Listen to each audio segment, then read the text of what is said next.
I know what you're thinking. Sounds harsh, right? But hey, it's only a problem if the team can't back what they've set up. And as of now, McLaren have a car that can back it up. As you might recall from yesterday, McLaren stole Williams' thunder by kicking off the 2025 launch season a day earlier than expected. The day before Valentine's Day. I guess no love was lost between Zach and James then. And how could you do this to James, Zach? He had a candlelit dinner prepared for us with Carlos right there and everything. In any case, the event called for a camo-like livery for contractual purposes with F1, and the introduction of stealth mode for both it, which I emulated perfectly on my livestream that same day. If you know, you know. Today's video? Breaking down McLaren's latest commitment to team unity, a philosophy that they pushed since Ron Dennis left nearly a decade ago. Until now, I thought it lacked a bit of substance because, well, the cars weren't fast enough to really make it matter and for maybe the drivers to take it seriously. However, after they wheezily and stumbly crossed the finishing line as the Constructors' champions for the first time this century, I feel like now, maybe what Andrea Stella and Zach Brown have been trying to say the team for a better part of a decade might actually start to have legs and may actually be enforceable, because according to the quote that I will share with you in a moment, if a driver doesn't potentially do that, there might not be any place for them at that team, so they could be easily cast out. I don't think the team principle is messing about here. The latest call to arms for both Oscar and Lando is clearer than ever. It even carries a potential veiled threat if you interpret it right. So here's what Stella had to say regarding the situation, and pay attention to the end of this quote. This is the telling part and where I find they're really being quite serious. Both drivers start the season with an equal chance. Our foundations are based on the same racing principles that we used last year. We reviewed every situation where the two drivers came close to each other. One thing I'm quite proud to share is that when the team and the two drivers were evaluating last season, we were always looking at ourselves and saying, I could have done this better, instead of Lando saying, oh, Oscar should have done this better, and Oscar saying, Lando should have done this better. And it's important to emphasize, these principles represent not only what the team thinks about proper racing, but also what the drivers think. If a driver does not fully follow these principles, then they are not the right driver for McLaren. So, let that sink in. Like a ribeye soaking in soy sauce and Worcestershire sauce with a little dash of pepper. That's my own personal little marinade, little recipe for you. If a driver doesn't follow this principle, then they don't belong at McLaren. This to me indicates that all of this talk we've heard from Andrea Stella, ever since it cropped up after Oscar Piastri got his first sprint race win in Qatar in 2023, and then when Lando Norris poked the bear, as it were, that was Zach Brown, in wanting to know why he couldn't overtake Oscar, the beliefs that have been allowed to cook since 2016 will be rising to the top, and if not careful, they could boil over. Not to mention, I feel like they could be easily enforceable because this is going to be the first season, I think, in this entire situation since 2016, where McLaren has the car to back it up and say, hey, you don't like it? Well, you don't get this car anymore. I don't think you need me to tell you that throughout this entire regulation cycle, as Lando Norris has stated himself quite rightly, McLaren always start off the season incredibly slowly, or they could be starting it off incredibly unreliable, or incredibly slow, or incredibly, like in 2023, both. Which is partly why Norris's 2024 title hopes were quite precarious, since by the time he won his first ever race and McLaren got their upgrades together, he was well over 50 points behind Max Verstappen, and the RB20 had been miles ahead of the MCL38 before that Grand Prix. Yeah, last year's start wasn't as bad as the previous two cars, but it was still off the boil in comparison to Ferrari and Red Bull at the time, and where it finished off the season. But what gives me a hope is that where things are going in this final year of the regulation cycle, I imagine that pretty much every single team is not going to be making a completely brand new car, with possibly the exception of Ferrari, because, well, they have to make sure that Lewis Hamilton is as comfortable as possible. Justifiably so, they paid a lot for that guy. They want to make sure that he gets off on the right foot, and immediately, because, hey, they want a good return on their investment as soon as possible. Understandable. But as McLaren, I feel like it's just going to be an evolution of what we got last year, and every other team's going to do the same thing because, well, 2026 is right around the corner. They've got to think about that as well. I don't see teams falling off a cliff either. Maybe simply just continuing the trends that we saw last season. However, Whilst this will perhaps benefit McLaren's defence of the team title, and maybe a strong start to both of the driver title campaigns, it'll mean that the ethos the team prides itself being challenged more than ever throughout the entire campaign, and that we could expect moments where we see Lando and Oscar experience a flashpoint, where they're in a position where either one of them could be fighting for a race win with each other, or maybe changing the balance of the power of the title. That being said, even though McLaren, I suspect, will have a car that will come out swinging in 2025, this will be McLaren's best bargaining chip that they have had in a very long time, where they don't have to be just going, softly, softly, we've got to be careful, we're not used to being in the lead, we have to hold position. Come on, we heard that all the time last year. Hold position, for the love of God, Lando, hold position! But they need to hold on to what they've been saying. They cannot give this up, because this will curtail any potential rebellions, which we did see last year from both drivers. The two most notable examples I can think of were Lando at the Hungaroring and Oscar over at Monza. And whilst the moves were clean, they came about unexpectedly and went off the script that was mentioned before the race started, leaving egg on the faces of everyone at McLaren, especially at Hungary. I cannot tell you, as a McLaren fan, those last 20 laps were absolute torture. What was Lando doing? What was the team doing? I then found out afterwards that Andrea Stella was feeding lines to Will Joseph, Lando's engineer, basically just going, hey, tell Lando about that part. No, okay, not working. No, tell him about that part. I'll be really cross. Why didn't you just get on the radio yourself? Toto does it. Why didn't you just tell him, Lando, pack it in. Remember what we said. And at the same time at Monza, they could have just said, Oscar, what are you doing? Lando, we're not winning the race at all now. What? Both drivers dug their heels in some shape or form, most likely seeing how far they could stretch the ethos that the team had instilled in them ever since they signed up for their relative contracts. And yes, McLaren were not only tested, but they were testing themselves. I could understand why both drivers were really starting to get annoyed with the management, and they just were really wanting to know what exactly was going on. Did they want to win a Constructors' Championship? Did they want them to at least have a compelling chance against Max Verstappen?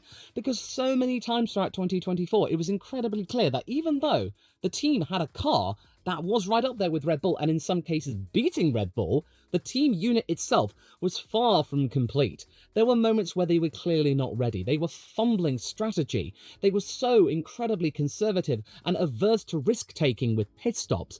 They were so scared of undercuts. Seriously, there were so many instances in Grand Prix where I was just going, just use the undercut. It would have made it so much easier. But they had to stick to type. No spontaneity. And you could tell that Lando and Oscar were starting to get really annoyed by this. Silverstone, probably the biggest example where either driver could have won that race, but they didn't because McLaren fumbled the pit stops. But at the same time, I can imagine that the entire season was a very confusing moment for Woking. Is this pace real? Are we really the favourites now? It's been so long. Quite a lot of people probably no longer work at McLaren when they were at their heyday in the 2000s, when they last won a Drivers' Championship with Lewis Hamilton. This is all brand new, and they just got to rediscover the fact that, hey, they are champions again, and they are back where they rightfully belong, fighting for those championships. And yet, it really pains me to say this after what I just said, Hungary needed to happen. That was a wake-up call, not only for them rediscovering their championship roots, but also realizing that, hey, Lando and Oscar, they are probably going to push this team-first ethos as far as it might go. We've really got to enforce this. Maybe even up the ante. Because I do sense that a change has gone down over the winter, which might mean that Stella and Brown's edict of putting the team first may be followed through for the entire season, especially if it becomes clear that the MCL39 is faster than its rivals. And if what yesterday goes to show, even if most of it was probably camouflage with bulkier bits, that most of the improvements were underneath what we saw, that there were bits from last year's car, it still got people hyped, especially Gary Anderson over the race, what with the airbox being similar to what he liked back in the 90s when he was designing cars, and then of course the suspension being borrowed over from Rob Marshall. The move of Marshall to McLaren is an underrated masterstroke. He basically was the engineer that made Adrian Newey's dreams happen. If you got those two together in the same room, you'd create the ultimate car. Also, I'm not surprised that McLaren have only chosen now to come out of the shadows. They've probably been quite content with allowing Red Bull, Ferrari and Williams to be the big fish in the off-season slot bucket. We barely have heard anything from them. which sort of makes their stealth mode branding for this car reveal all the more apt. Seriously, they were really effective. This had the maximum impact going. I'm not gonna lie, it's quite a jarring experience to see McLaren so full of beans like this after many years of steady rebuilding and not allowing themselves to think grandiosely. That period of their history, fearlessly forward, that's over clearly. But the team first principle, no, that's still around, and perhaps even louder than ever before. Really, Law? You really think that they could just allow Oscar and Lando to walk? Or they might even sack them? Maybe. The threat is there, and I don't think either party would ideally want to test that theory, but it is out there. They've been told the facts. You work together for the team. This is something that Stella has impressed upon them the moment they signed on that dotted line. And if they break that bond, that contract, then who knows what might happen. And this isn't just some idle paranoia of things observed from other teams. No, Andrea Stella experienced what could happen if that was not enforced firsthand while he was at Ferrari. Back when Michael Schumacher and Fernando Alonso ruled the roost, coming with the Spaniard, in fact, when he moved over to McLaren for a second go-around. And Stella's remarked in the past about the atmosphere and manner of going racing at Ferrari, where one driver's word was gospel, and that team orders would favour one without little or no questioning.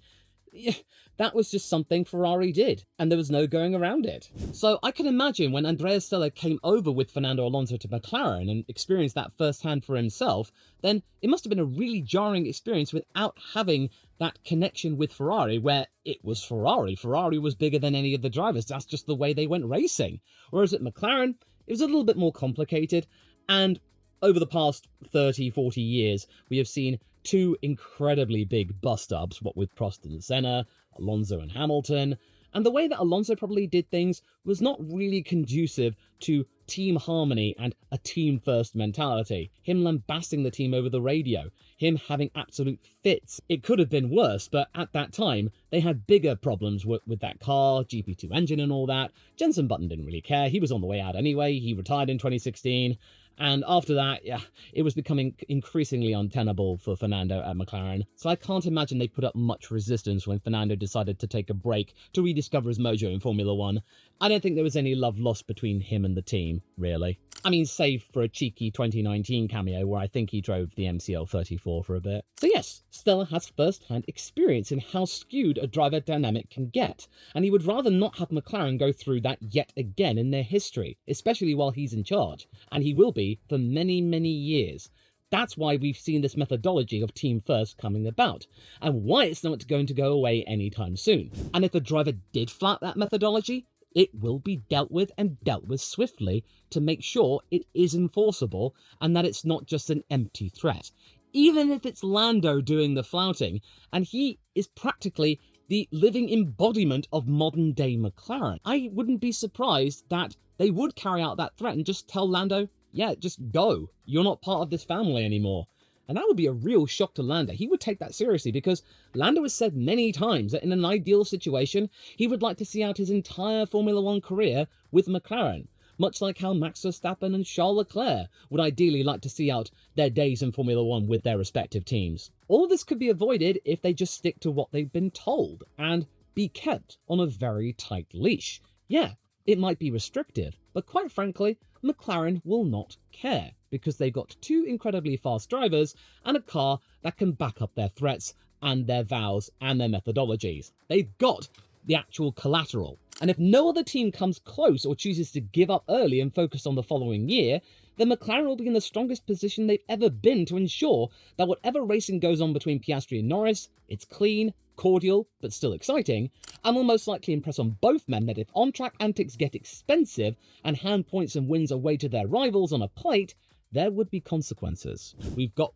both Piastri and Norris coming out with their typical and traditional things of saying, oh, I think I can win the World Championship this year, because, as people have pointed out in many of the comments of my videos, that what do you want them to say? Oh no, I have no hope in hell in winning the championship this year, or oh, I'm not thinking about that. Of course people are thinking about that.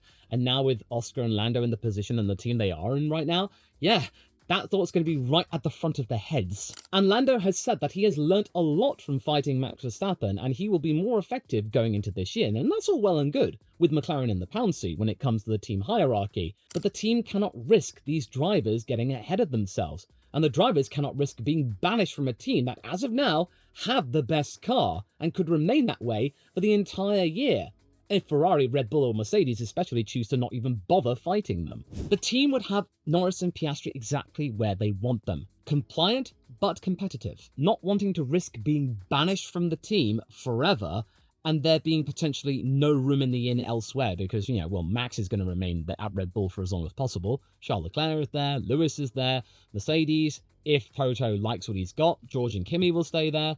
And if the hierarchy doesn't really change anywhere else, then Lando and Oscar could find themselves without a drive, or at least a compelling drive. However, McLaren are playing a dangerous game here because this only works if they've got the car to back it up. That's why I've only started to take it seriously in the last few months. This is a high-risk, high-reward plan. It's high reward because if it works, you could potentially have the most harmonious and effective lineup on the grid, as well as the most equal in terms of outright pace. Great for a constructors' battle. And hey, Ferrari could contest that notion now that Lewis and Charles are together at the same team, but as of now, it's yet to be realised on track, so the jury is out on that one. And although Oscar Piastri did give me a mild heart attack in Abu Dhabi, where I thought for a second Ferrari would actually steal it from the team, not gonna lie, it's also a high-risk move for one of two reasons. Because even if they remain cordial throughout the entire 2025 campaign, if it goes down to the wire, where it is only between Lando Norris and Oscar Piastri, and we get something akin to Rosberg and Hamilton, albeit less argy-bargy on the actual track, but more mental mind games, but also remembering the team first principle, it's going to be a very draining campaign where both drivers are going to be absolutely exhausted and weary of the entire process. So that means their loyalty could easily be tested, and they'll be going into the following year just thinking, do I really want to go through that all over again with that guy? Or the team and car fall off hard the following year in the new regulation arc, akin to the performance wobble McLaren had in 2022, and Lando's worries about the team started to creep back in again. Expect eyes to wander maybe if that happens, and another team to swoop in and offer one or both of their drivers an exit. A chance to be the leader and have their championship desires fulfilled with more chances to have first priority. Remember, this plan only works at its fullest when the car is there to back it up, that there is no choice but to stay at the team. It works for the team's best interests, that the drivers come second almost, but in a way, they don't. It's really confusing. McLaren love their drivers, but they also want the drivers to respect the team. It can work if everything's running like clockwork, but if one thing is compromised, be it the car or the driver relationship, then it'll all fall down like a house of cards, and every single team will have seen exactly how good those drivers are in the best car. They will come a-knocking and basically just say, "Hello, Lando, about time, eh? Why don't you give Red Bull a go?" Same goes for Oscar, because we all got to remember that Mark Webber exists, and he will stop at nothing to make sure that his guy doesn't make the same mistake that he did and just put up with something just because there's no other alternative. He will call many bluffs, Mark will. So keeping their drivers on a tight leash does provide security for both them and the team because, well, best car equals best chances for a driver. But the second that security is gone, everything falls apart, and any team would take them in because, well, it's Oscar and Lando. They would have fought for a world championship. And they would still have at least a good decade's worth of driving in them. But that being said, it wouldn't be all doom and gloom for McLaren, because if the driver lineup becomes untenable and one or both of the drivers leave, then McLaren may still have the best car. McLaren would be in a position to basically just go, well, we can have any driver that we possibly want. But then also not, because the team-first methodology is not just for their current drivers, it's for every driver, and why you will never see the likes of Max Verstappen going to McLaren, because Andrea Stella will not tolerate that, having worked with a multiple world champion and realising that they got special treatment. And that is a really fascinating take from Andrea, because he was one of the beneficiaries, him and his driver, and he didn't like what he saw, and he didn't want that to repeat at the team he is now team principal at, and will be for the rest of the decade probably. That's a really fascinating compromise that, hey, he wants parity. Might we see Gabriele Bortoleto be called back to base, even though he's no longer part of the McLaren stable? Perhaps, especially if he proves himself to be a capable pair of hands in the Sauber and then Audi. He would also be incredibly proficient in the team first mantra too, since he was part of the McLaren driver program. Could we see a shock return to McLaren for Carlos Sainz perhaps if the Williams experiment doesn't work out after 2026? Because there is that exit clause, and if McLaren have got a seat going and they are still one of the best teams on the grid, then who's to say that Zach Brown and Carlos Sainz might decide to have a round two sort of a thing? Because Carlos was right there on the ground floor when that team-first principle was being firmly established back at the end of the decade of 2010. And also, he would want to be avoiding team politics. That's partly why he decided to shack up with Alex Albon and James Vowles over at Williams. And I'm not wanting that team lineup to disappear or anything like that. I'm just saying it's a possibility, not saying it's a definite. And you know what? Maybe if Alpine are busy copying McLaren's 2023 playbook, maybe they could get Pierre Gasly, perhaps, if he wants to have a go at a top team. Now, of course, this is only me wielding the spanner of speculation here, and the speculation here remains incredibly high about whether or not McLaren will actually act out on what they've been saying about Team First and actually push out Oscar or Lando if they do flout the rules. What are they going to do? Well, they could do a lot. The drivers could do a lot. But if the team remain at the top of the table for this year and many more years to come, then Oscar and Lando, they've really got no choice but to comply, because otherwise they'll have their hooks swung. Now, of course, I'm a McLaren fan. I don't want this to happen. They've got something good here with Piastri and Norris, but it is something that could theoretically happen if things are pushed to the limit. But in my ideal world, I would want to see Piastri and Norris remain teammates for many, many years, testing the longevity of the Hakkinen-Coulthard days. I want that more than anything. What McLaren is doing right now works, but the ante is being upped, because they have no choice but to upset ante. It will be tested more than ever, mark my words. What will also be tested more than ever is if Red Bull can go into 2025 with a clearer head on its shoulders, no longer remaining mysterious and vague like they were last year with Checo, for example. To find out why I think Christian Horner will be a lot more measured and a lot more transparent with the media going into this season, watch this video next, straight after this one.